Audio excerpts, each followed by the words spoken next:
ముందుగా ఈరోజు నేను ఈ ప్రెస్ మీట్ ఎందుకు పెట్టానంటే, మొన్న జరిగిన శ్రీ ఉజ్జయిని మహంకాళి అమ్మవారి బోనాల సందర్భంగా ఏవైతే చెదురుమదురు ఘటనలు జరిగినాయో దాన్ని ఉద్దేశించుకొని కొన్ని విషయాలు చర్చించడానికి వచ్చాము. కొన్ని అపోహలు, కొన్ని వాస్తవాలు అన్నీ ఎలాగైతే బయట ప్రజలకు వెళ్తున్నాయో, ఇది రాంగ్గా పోర్ట్రేట్ అవుతున్నాయో కొన్ని విషయాలు, వాటన్నిటి మీద సంజాయిషి చెప్పడానికి వచ్చాను. అలాగే మా మీద కూడా కొన్ని విమర్శలు వచ్చాయి, వాటికి ఆన్సర్ ఇవ్వడానికి వచ్చాను.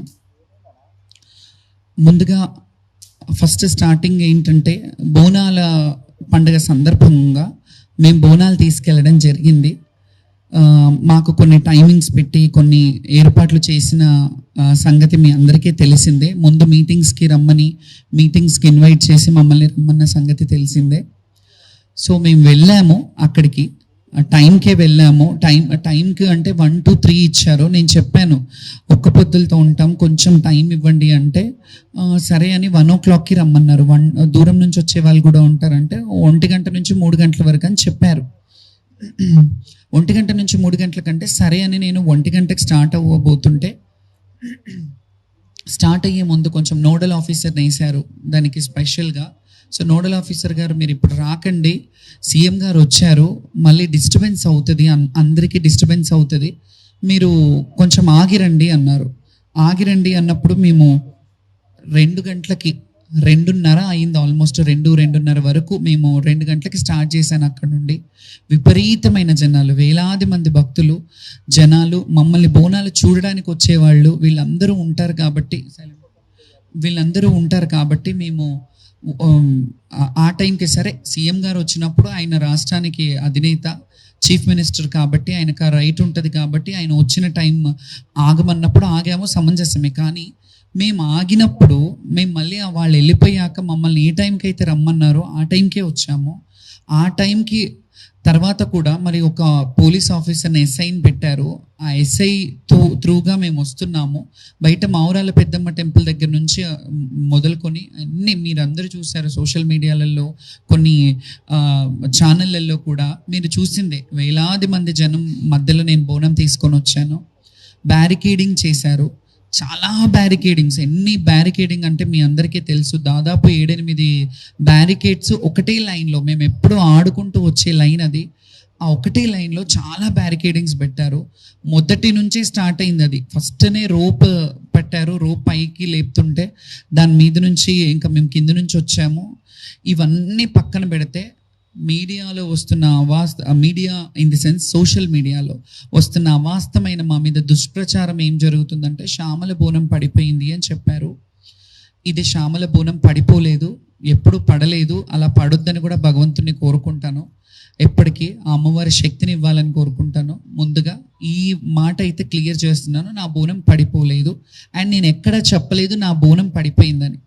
ఇది వాళ్ళే కొన్ని ఛానళ్ళల్లో, కొన్ని యూట్యూబ్ ఛానల్స్లలో కావచ్చు, సోషల్ సైట్స్లలో కావచ్చు, సోషల్ ప్లాట్ఫామ్స్లో కావచ్చు, వాళ్ళే ఇట్లా బోనం పడిపోయింది, అట్లా జరిగింది, ఇట్లా జరిగిందని చెప్పారు. నా బోనం ఎక్కడా పడలేదు. కాకపోతే ఎప్పుడు వచ్చే విధంగా మాత్రం రాలేదు.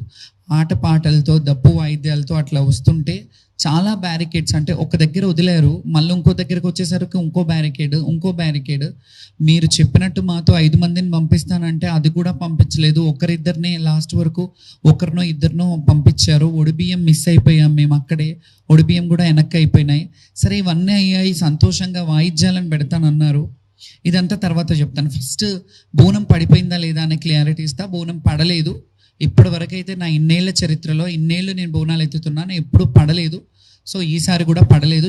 కాబట్టి నా ఫ్యాన్స్కి, నన్ను నమ్ముకునే భక్తులకి, వీళ్ళందరికీ నేను ఈ విషయంగా మీకు చెప్తున్నాను. ఈ ప్లాట్ఫామ్ విధంగా ఆ వీడియోస్ కూడా పెడతాను, నేను నా ఇన్స్టాగ్రామ్లో పెడతాను.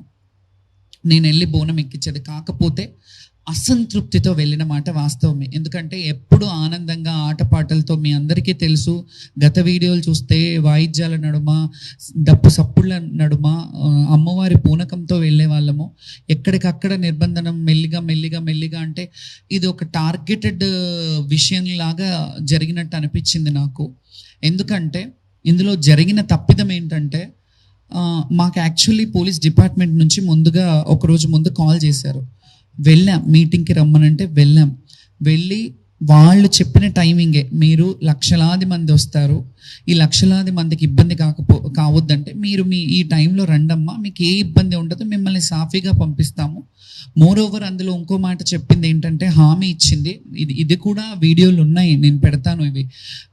వాళ్ళు ఏం హామీ ఇచ్చారంటే, బ్యారికేడింగ్ పోలీస్ స్టేషన్ ఎక్కడి వరకు ఉందో అక్కడి వరకు మీ వాయిద్యాలతో రండి, అక్కడి నుంచి లోపల వరకు మేము పెడతాము, కల్చరల్ డిపార్ట్మెంట్ నుంచి మేము కల్చరల్ టీమ్ని పెడతాము, ఆ వాయిద్యాలతో మీరు వెళ్దురు, కానీ ఎవరు వచ్చినా మీకు ఘన స్వాగతం పలుకుతాము అనే మాట చెప్పారు. ఆ ప్రపోజల్ మేమే అంతకుముందు ఉన్నప్పటి నుంచి పెట్టాము.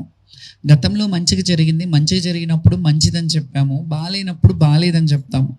మంచిగా జరిగినా బాగాలేకపోయినా ఎలాగైనా సర్దుకోవాలనే విషయం ఈ తత్వం మాకు బోధపడలేదు, ఎలా సర్దుకోవాలి. ఎందుకంటే లక్షలాది మంది వచ్చే భక్తుల్లో మేము ఎన్నో సంవత్సరాలుగా మా జీవితాన్ని అమ్మవారికి అంకితం చేసి, మా జీవితంలో ఎన్ని ఒడిదుడుకులున్నా, ఎన్ని కష్ట నష్టాలున్నా, ఏ బాధలున్నా, ఎండ వాననక ఏది ఉన్నా, ఏది వచ్చినా, ఎలాంటి అవాకులు చెవాకులు వచ్చినా ఖచ్చితంగా సంవత్సరం అంతా ఆషాఢ మాసం ఎప్పుడు వస్తుంది, అమ్మకు బోనం ఎప్పుడు పెట్టాలి, మేము ఎప్పుడు వెళ్ళాలి, మేము ఎప్పుడు అలంకరించుకొని అమ్మకు కనపడాలి. ఎందుకంటే అలంకార ప్రియురు మేము, మా జీవితాలే అమ్మవారి సేవకు అంకితమైన వాళ్ళము. ఈ అలంకార ప్రియులం అనే ఇదిని మేము అమ్మవారిని ఆవహించుకొని అలా అలంకరయ్యి చక్కగా అమ్మవారికి మమ్మల్ని చూసి సంతోషిస్తుందేమో, అమ్మ మమ్మల్ని, ఆ బిడ్డలు వచ్చారు, నా బిడ్డలు చక్కగా వచ్చారు. ఎప్పుడైనా ఒక తల్లికి బిడ్డను చూసినప్పుడు వాళ్ళు చక్కగా ఉన్నారు, వాళ్ళు మంచిగా ఉన్నారంటేనే, వాళ్ళు హెల్త్గా వెల్త్గా అన్ని విధాలుగా బాగున్నారంటేనే అమ్మకు ఆనందం.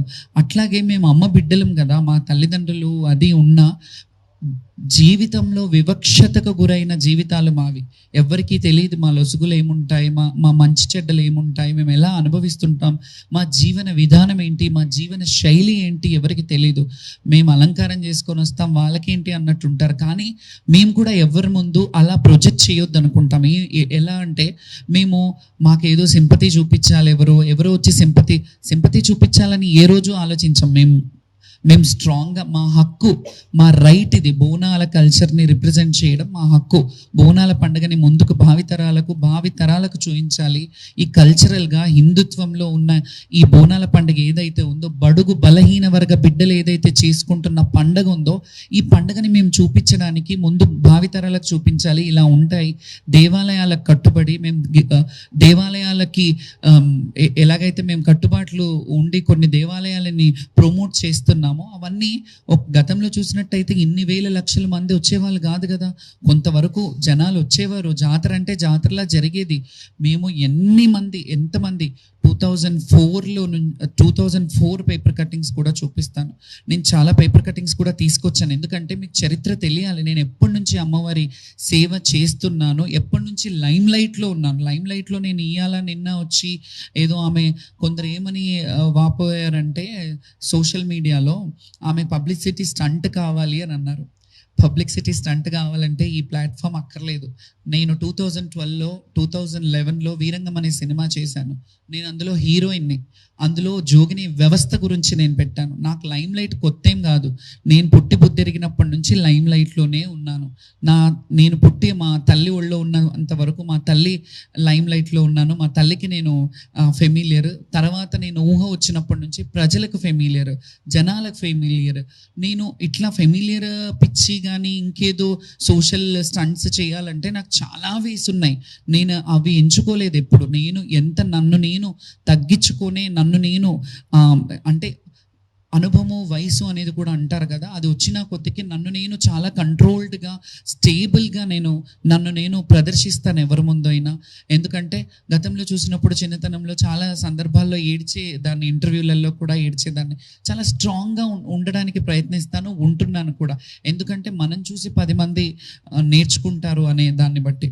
సో దీంట్లో ఓవరాల్గా ఇవన్నీ చెప్పడం కంటే, ఆ పోలీస్ డిపార్ట్మెంట్ వాళ్ళు పిలిపించి మమ్మల్ని మీరు ఈ టైంకి రమ్మన్నారు, ఆ టైంకి ఎస్ఐని పెట్టారు, వాళ్ళు కదా బాధ్యత వహించాలి. పోలీసుల మీద మేము ఇట్లా ఎందుకు చేశారు, మీరు ఇది కరెక్ట్ కాదు కదా అని అన్నాము. నెక్స్ట్ డే బోనాలు పడిపోయిన వాళ్ళే, కొందరు బోనాలు పడిపోయినాయి అని చెప్పారు. ఇందులో ఓవరాల్గా మాకు ఇంకా మనసు నొచ్చుకున్న బాధ ఏంటంటే, కొంతమంది ఈ అపోహలు పెట్టి కొంతమంది ఏవైతే చేస్తున్నారో ఆ చర్యలు కావాలని చేస్తున్నారనే డౌట్ కూడా నాకు వస్తుంది. కొందరు మరి అది